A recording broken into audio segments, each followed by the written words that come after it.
Hello, this is Chris Pickard, speaking from Brookman's Park, Body and Balance, with what I think is going to be one of the most powerful broadcasts I have done so far, because I'm going to be talking about something that a lot of you have probably already heard about. You may have seen the word in lots of different places.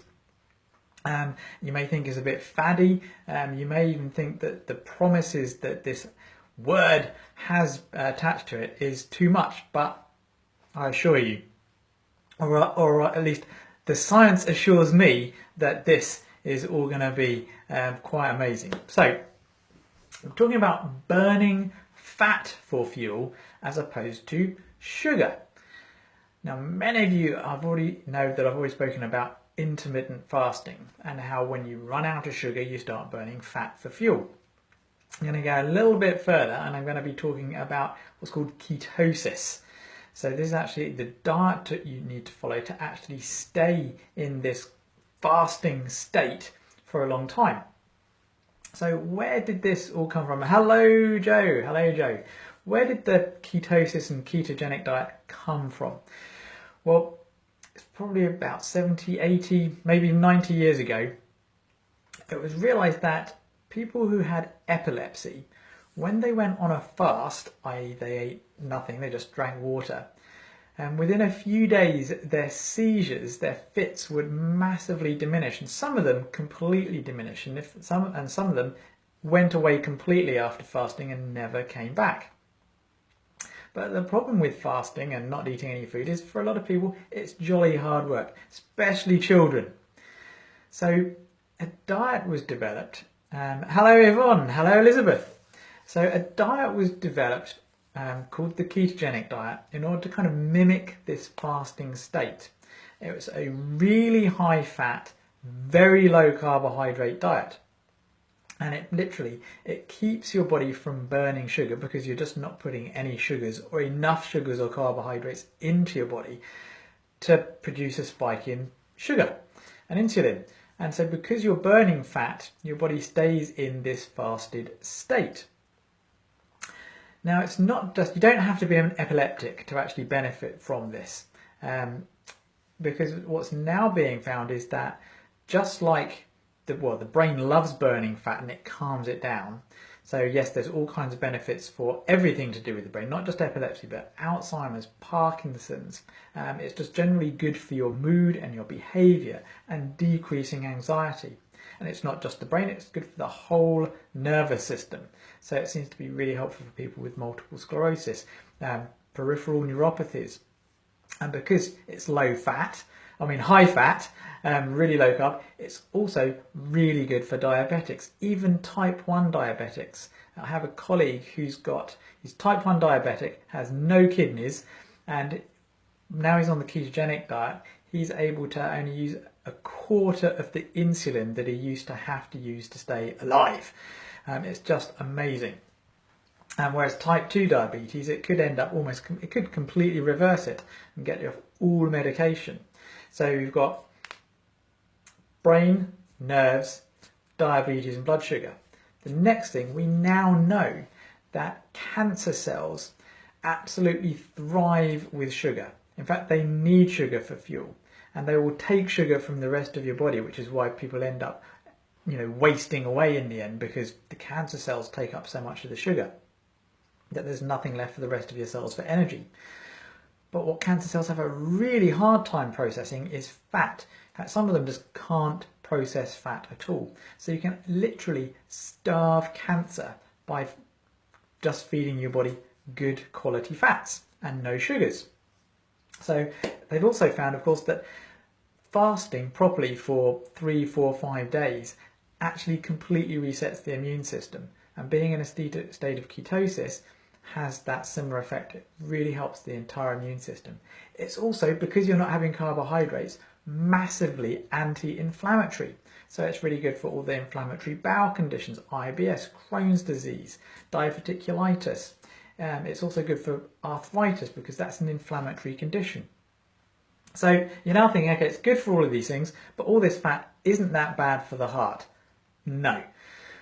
One of the heart's primary fuels is actually ketones. The heart loves ketones in ketosis, and when you're actually putting in good quality fats, and most of the fats that people are eating are rubbishy shit fats, excuse my French, which is why there's such a problem.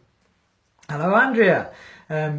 Why it's such a problem is because they're putting in really bad low quality fats. High quality fats and going into ketosis actually improves the hydraulic efficiency of the heart by 28%. So that means also decreased blood pressure. Your heart gets a rest, takes strain off of the heart. So there's a huge list, and it doesn't end there. It also helps with hormone sensitivity in general, so it can help improve fertility. It can help hormone control, polycystic ovarian syndrome, polycystic ovary syndrome. So, and of course, then there's all the general stuff that's happening. Have I missed anything? So mood, clarity, improved energy, improved endurance, which is why so many endurance athletes, ultra marathon runners, find this so helpful. This is why I used this when I was doing the 3 Peaks Challenge, because it allowed me to run up and down mountains. Well, not run up, I didn't run up, I'm lying. I ran down though. Earned the nickname Mountain Goat. I had no real muscle aches or soreness afterwards, unlike my colleagues who were all eating carbohydrates. And they were stiff and sore afterwards, including the much younger ones, 20 years younger than me.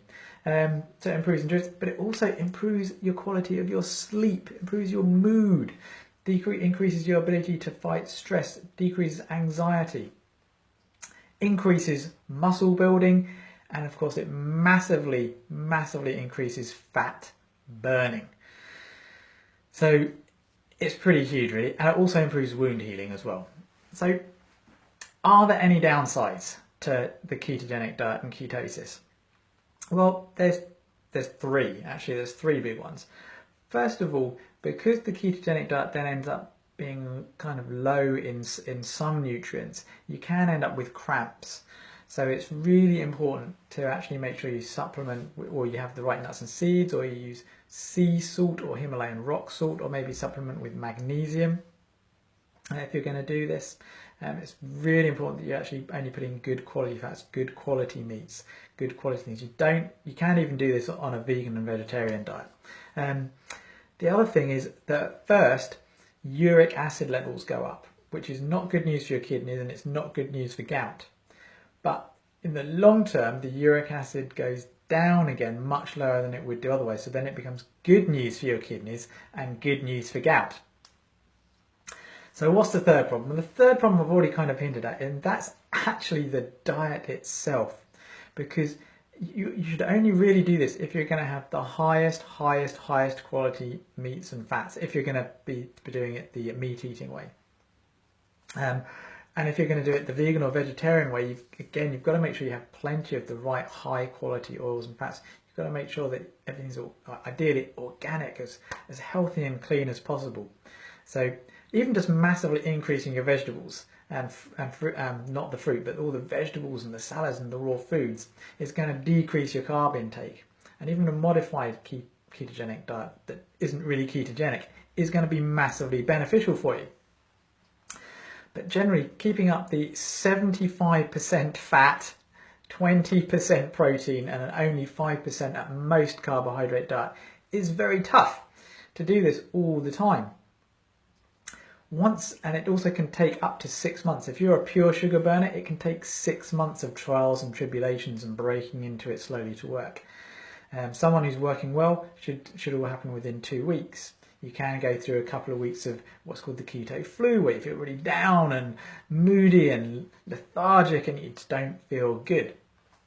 And it's a sign that your body's struggling to adapt, but it will adapt if you keep pushing forwards. So yeah, basically sticking with it can be really difficult, really hard, but there are easier ways. One of them, as I've mentioned, is intermittent fasting. So you just get into this state a little bit at a time, just for a few hours, which is going to be, again, massively beneficial. Some of you already know. James lost 20 pounds in 2 or 3 months. Ed lost almost 2 stone in 2.5 months. No, less than 2.5 months. It was almost 1.5 months. People report less pain, better sleep, rheumatoid arthritis, pain decreasing. All very, very quickly a lot of the time. less stress, less depression, less anxiety, better sleep, etc. But there are also, and this is what I used again when I was on the 3-peat challenge, there are also supplements that can actually fool your body and mimic it into ketosis, because there's 3 key chemicals, 3 ketone bodies. In fact, there's 1 key chemical, hydroxybutyrate. And that's what I was using from one specific company, because it was advised to me by a guy I trust called Ben Greenfield, who's one of the world's best biohackers and endurance athletes. So that's what I used the one he did. So if you want to know more about the exact supplement I used, if you want to know more about ketosis, getting into ketosis, just PM me. I'll send you some information.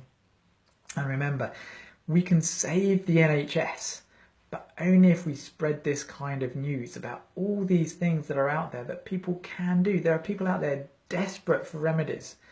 They're desperate for things that can actually help the medicine work better, so the medicine cures them as opposed to just makes them feel a bit better or masks things for a while. The NHS needs people like us to spread the news about this so people don't get so sick, they don't get so ill. Obesity is on the rise, various cancers, toxicities, neurodegenerative disorders. There's massive problems out there, but it can all be controlled metabolically via things like ketogenesis, intermittent fasting. So spread the news, PM me if you have any questions. Live long and prosper, and just be awesomely well.